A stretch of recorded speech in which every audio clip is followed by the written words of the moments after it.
Hi, my name is Imani, and today my topic will be on incinerators. So incinerators are a high-temperature furnace that burns garbage, and a little background on this is that the first U.S. incinerator was built in 1905 in New York, and it was used in the most part of the 20th century, but as people started realizing that it caused higher costs and it was also contributing to pollution, it caused the downfall of incinerators in about the 1990s. But then 10 years later, a process called waste to energy was brought to the US, and it's also known as W2E. And this is a process when incineration creates heat, and through combustion, it's used to produce oil and produce steam, which is fed through a turbine, and it creates energy. So in the early 2000s, people saw this as a way of saving our energy and saving money and also reducing our pollution. So this was used for about 5 years, but then as other renewable energy sources began to be created, such as wind and solar power, the EPA and other people in this field of work began to see that there are alternatives to incinerating, and they were also more beneficial in that incinerators had flaws. So this brings me to my main proposition, that incinerators have more of a negative impact on society than any other renewable energy source. So some definitions that I'll be using today are tip fees. Tip fees are paid by haulers to dump large amounts of waste into incinerators. And then also greenhouse gases. They are gases in the atmosphere that absorb and emit radiation. And although they're not necessarily a bad thing, if they're emitted, if the emission gets higher, then global warming rates will go up.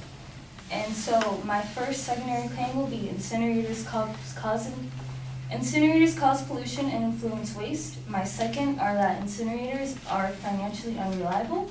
And my third are that communities are the ones mainly affected by the use of incinerators. So my first claim that incinerators cause pollution and influence waste is that recyclables are not sorted out before combustion. So incinerator plants are ordered not to sort out recyclables for plastic and paper, and the reason for that is that they do run better when waste is constant, which is why they want more waste coming in, so it can flow better. And it's also a law, it's called put or pay. Plants have to meet a baseline amount of waste, so if they do not meet it, the local government has to compensate that loss with their own money. And my second point is that incinerators do emit greenhouse gases. In 2009, the Intergovernmental Panel on Climate Change found that incinerators emit more CO2 per unit of electricity generated than coal-fired or oil-fired power plants.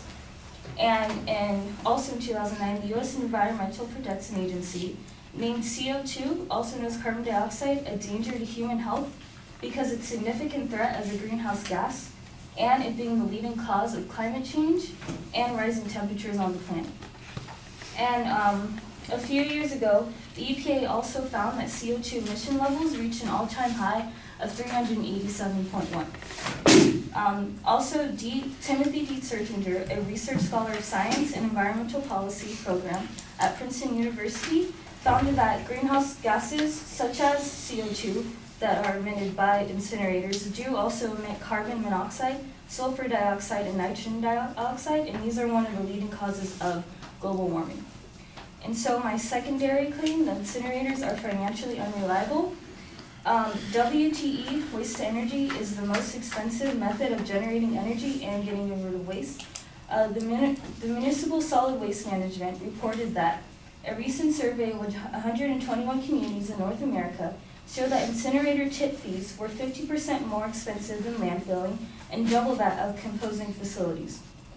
The average landfilling tipping fee in the U.S. is $44 per ton, while the average incinerator tipping fee is nearly $67 per ton. And so an example of this has something that happened in Maryland, Frederick County, where upfront costs that came from incinerators were not covered. The initial cost to build this was $527 million, and although it was assumed that the whole cost would be paid off through making electricity, only half would be covered, and the rest would have to be paid by their local government. So EqualCycle.org, an article written by Kate Bailey, show that the disposal fees for Frederick would need to be an estimated $85 per ton to cover their main expenses, which is a sizable increase over what they're paying currently, which is only $58 per ton for landfill. And also, WTE takes away from other environmental programs. A 2008 report for the state of Massachusetts on WTE facilities found the required capital investments would limit the state's ability to advance recycling and composting efforts. And also in 2010, U.S. Energy Information Administration reports show that the capital cost of incinerators is $8,232, which is $3,000 higher than wind, solar, conventional coal, and even nuclear power energy sources.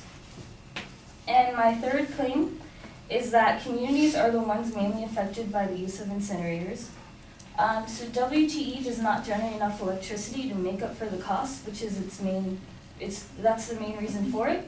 The U.S. Energy Information Administration found that if the U.S. burned all of its remaining discards, even after recycling and decomposing efforts, it could generate 14,000 megawatts.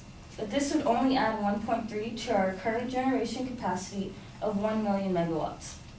An example is the city of Boulder. According to the EPA, after 86,635 tons of trash, they would only be able to produce enough electricity to cover 1.3% of their electrical needs.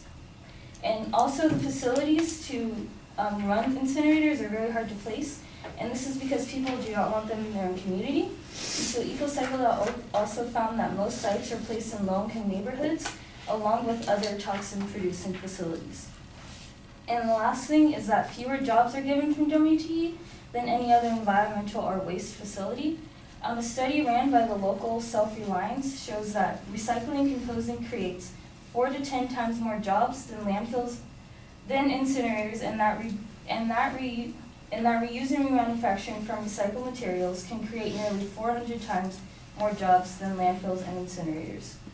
So in conclusion, although waste-to-energy was created to produce electricity at a low cost, its inefficiency has impacted communities in a negative way, and it is also the most unreliable choice of renewable source energies.